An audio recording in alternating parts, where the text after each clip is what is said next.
Check out this really interesting newspaper article I found last night, speaking on a one-time slave, a Virginia slave named Abram Lee, talking about the origin of Negro spirituals and why Caucasians had such an issue with us praying and coming together to sing to the Most High. This is from the Andes Recorder, June 11th, 1937. One-time slave recalls beginning of spirituals. Crude prayers rung direct from the hearts of Negro slaves, chanted at clandestine prayer meetings in pre-Civil War days, developed many of the beloved Negro spirituals of today. Abram Lee, one-time Virginia slave.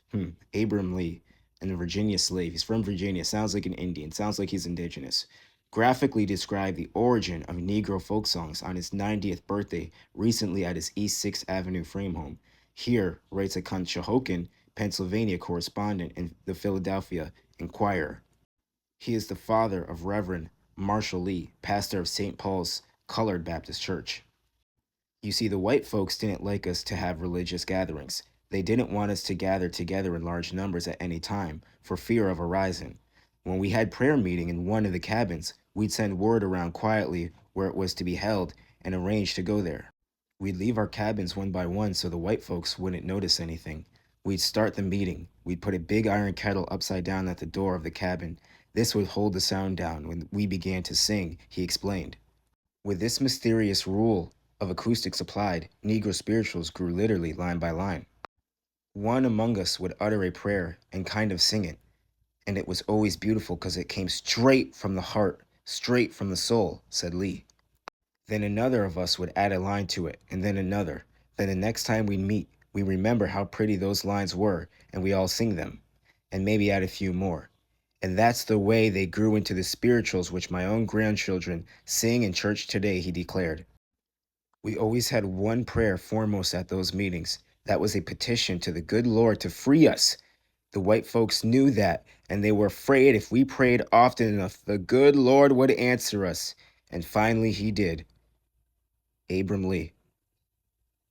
The sheer amount of articles written by white people, written by people from all over the world about Negroes' musical abilities and their talents and how hard it is to copy and sing like them, how blessed they are, how they sing to the God of Abraham, Isaac, and Jacob as if they were the descendants of the Israelites themselves, because we are, is incredible. I've done so many videos on this subject, so many videos on this subject, and this is just another article bringing it home. Mr. Lee, you said the good Lord did finally answer you guys. They did finally free you. The Most High did finally free us. Not yet. We're not done. We have a second exodus coming. Just as long as I'm in this world, I know I'm the light of this world. I know I got religion. I know I ain't afraid. For the Holy Ghost is my witness, and the angels done sign my name. For as long as I'm in this world, I am the light of this world. Oh, I'm not done. If we can believe several fugitive slave autobiographies, however, there were many not so indirect references to physical bondage and freedom. It required no stretch of the imagination to see the trials of the Israelites as paralleling to the trials of the slaves, Pharaoh and his army as oppressors in Egypt land as the South. Go Down Moses was a censored song according to the fugitive slaves. Oh Mary, don't you weep, don't you mourn. Pharaoh's army got drowned. Oh Mary, don't you weep is less direct but expresses the same central idea. Douglas tells us not only of the double talk of the slave songs, but also sees the whole body of spirituals as reflecting a desire for freedom. Something about these black Americans singing to the Most High, singing about recompense, singing about being free one day, singing about going up to the sky, referring to their plight like the Israelites scared Caucasians. It bothered them. They didn't like it. They wanted to stop it and cut it out. Why is that? Why is that? Why is it that our songs and our melodies reach the higher levels of the heavens? Why is it that our songs and our prayers and our cries for help and our melodies go straight up to the throne room? In the field of music, the place of the Negro today is that of the Jew in the field of religion. The Christians took the sacred writings, the prophets, and much of the rituals of the Jews and paid the latter back by persecuting them implacably for centuries. So the Negro today is despised and ridiculed. But the moment a white man and a white woman hear a piece of incoherent, disconnected music written by some coal colored orifice, they simply have to grab each other by the waist and begin to move their feet, bumping into other couples who are doing the same thing. The Negro seems to have inherited that legendary violin the devil was said to own in the Middle Ages, and with which he could set whole cities, grandparents, grandchildren, men and women, girls and boys to dance, dancing till they fell dead from exhaustion.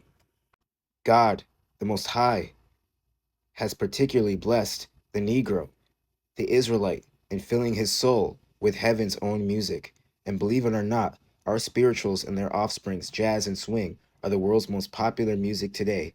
I will believe it will remain so because God gave the Negro a voice that is indeed difficult to imitate, to copy.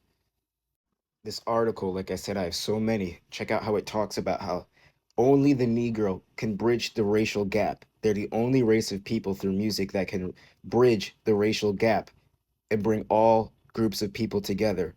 Articles where it talks about how even the most racist, wicked, inhuman white Southerners will weep, will cry at certain Negro melodies. All that hatred will be softened, all that hatred will be burned up just through a Negro spiritual. All praises to the Most High. I think I'm going to cut it short here. Like I said, I've done so many videos on my YouTube, ranging from 10 minutes to 40 minutes long on this subject, uh, correlating the music of Black Americans, correlating the music of Indigenous Americans to the Israelites, and why our music is just so superior, why we sing and dance and everybody copies us, why slave masters had issues with Black people singing to the Most High, coming together to sing, speaking as if they were the Israelites. Why did we have such an affinity to the scriptures if we didn't know that scriptures? If we were just some poor African booty scratcher slaves that were twiddling our thumbs in the jungle, doing nothing for centuries upon centuries, we seem to, the second we got to the Americas, inherit and gain massive abilities that no other groups of people seem to gain when they come over here. Those white Jews, those white $5 Indians who were at one point in time in history said to be the best dancers, the best singers, the most soulful people ever, the most athletic people ever, have copper colored, swarthy brown skin. Who does it match? Us or them? Who's the best entertainers and musicians and has the most soulful music ever? Is it us or is it those guys? We match the descriptions of all these people, not them. Shalom. Have a great Sabbath. Have a great Saturday. I got some other videos I might upload today.